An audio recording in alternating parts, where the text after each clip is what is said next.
أهلا بكم في درس اللغة العربية. كيف حالكم اليوم؟ موضوعنا هو النعت والمنعوت. هيا بنا نبدأ. Bismillahirrahmanirrahim. Assalamualaikum warahmatullahi wabarakatuh. Pada hari ini kita akan belajar tentang na'at dan man'ut.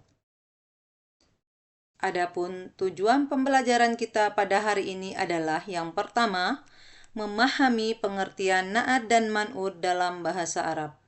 Yang kedua, mengenal tanda-tanda dari na'at dan man'ut dengan tepat.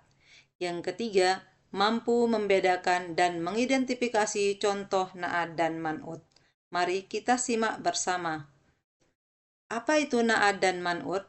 An-na'tu tabi'un yudhakaru li bayanin sifatin min sifati man'utihi au yusifu ma yata'allaku bih.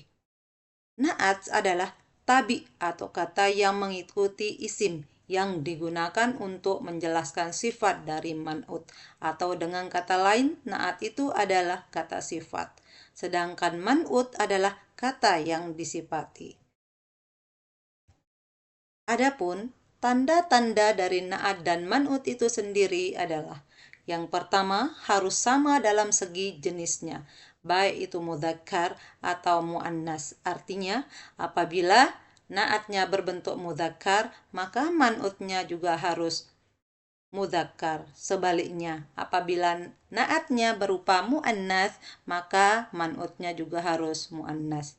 Tanda yang kedua adalah harus sama dalam adat atau jumlah. Apabila na'atnya berbentuk mufrad atau tunggal, maka man'utnya juga harus mufrad atau tunggal. Apabila na'atnya berbentuk mutsanna, maka man'utnya juga harus mutsanna. Sebaliknya, apabila na'atnya berbentuk jamak, maka man'utnya juga harus jamak.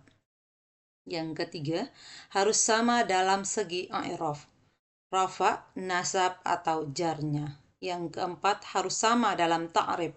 Apabila na'atnya berbentuk ma'rifah, maka man'utnya juga harus ma'rifah. Dan apabila na'atnya berbentuk nakiroh, maka man'utnya juga harus nakiroh. Karena pada dasarnya na'at man'ut itu harus yutabiq, harus saling mengikuti. Contohnya, yang pertama, haza kitabun jadidun.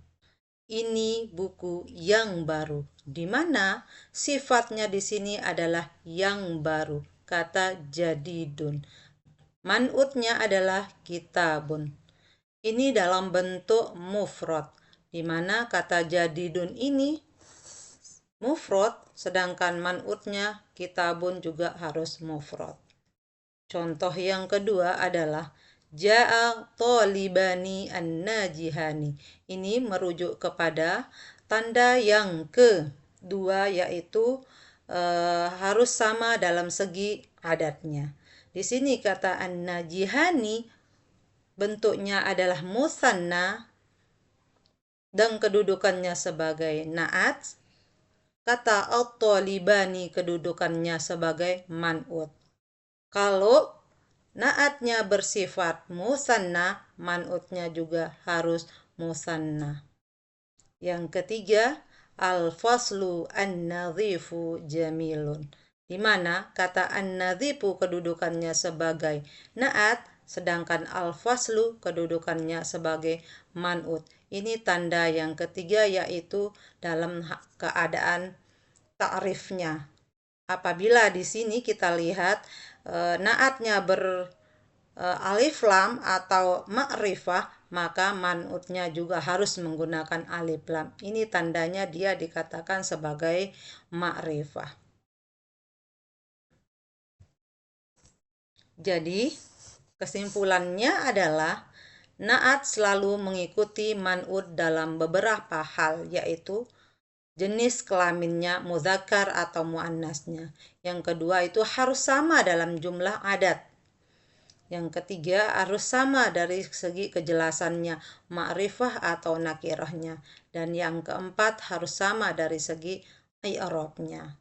Dengan kata lain, na'at itu adalah kata sifat, sedangkan man'ut itu sendiri yang disifati. Mungkin sekedar Sampai di sini pembelajaran kita pada hari ini. Terima kasih, semoga bermanfaat. Assalamualaikum warahmatullahi wabarakatuh. شكراً لكم على حسن استماعكم واهتمامكم. إلى اللقاء في الاجتماع القادم إن شاء الله.